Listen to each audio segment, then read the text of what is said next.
Hi there. We are a family of 9 and we recently moved out on acreage in Texas, and canning is a big portion of my life. And as you know, having 7 little ones, we go through a lot of food.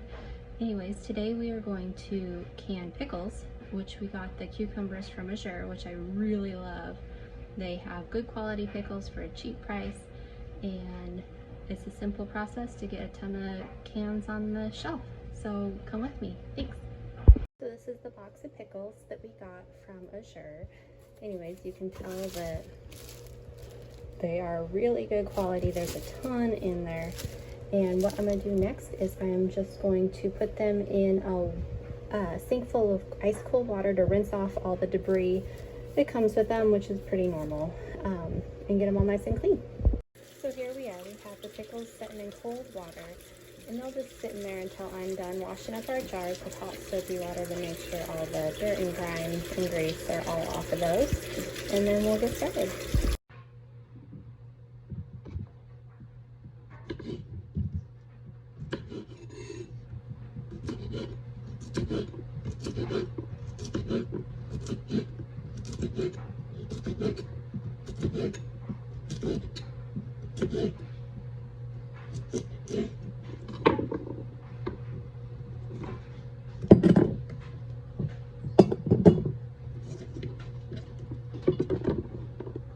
So here we are. I got 17 quarts of sliced pickles, and when we bought the pickles from Azure, they were $28, so that came out to roughly about $1.64 per quart.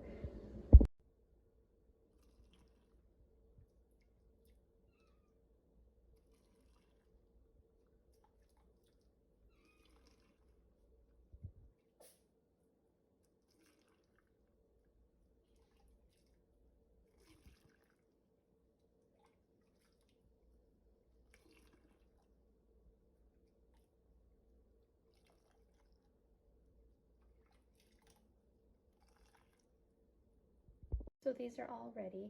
I did 20 cups of vinegar, 20 cups of water, 2.5 cups of pickling salt, and about 1 cup of the pickling seasoning.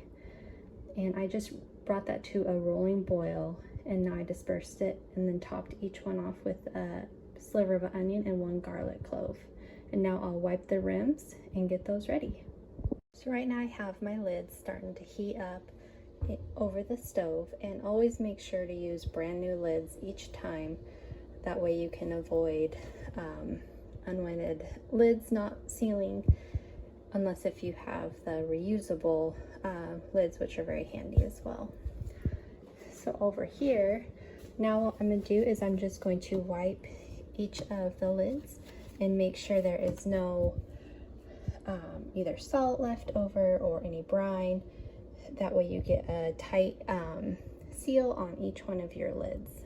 Now what you'll do once all the lids have been heated up, you will put the band on so it is nice and tight, and then set it over in your cannon.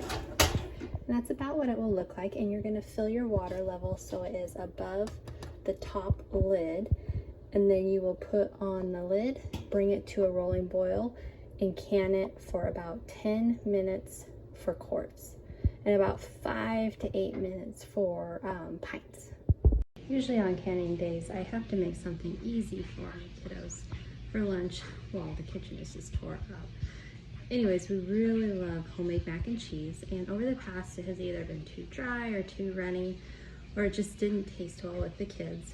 And anyways, we found out that if you boil however much noodles you need for about 8 minutes and then drain it and add 1 can of evaporated milk and then about a handful of either cheddar, different types of cheeses.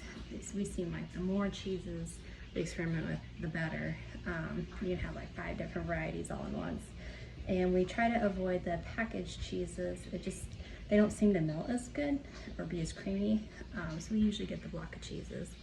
And anyways, then just add bacon bits, salt and pepper, onion powder, and that's that's really about it.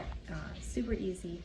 Kids love it. You can make it for a dinner and add some breadstick or breadcrumbs.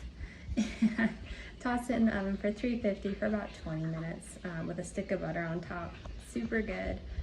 Whole family loves it, and that's one of our recipes that we love. Here's the final result of that mac and cheese. Just super yummy, and our kids love it. And this is the final product. Once everything is done, we just use these little clamp tools, and it easily just picks the jar up out of the water, and then just re-add more jars to your canner and continue canning the rest of your batch. Have a great rest of your day.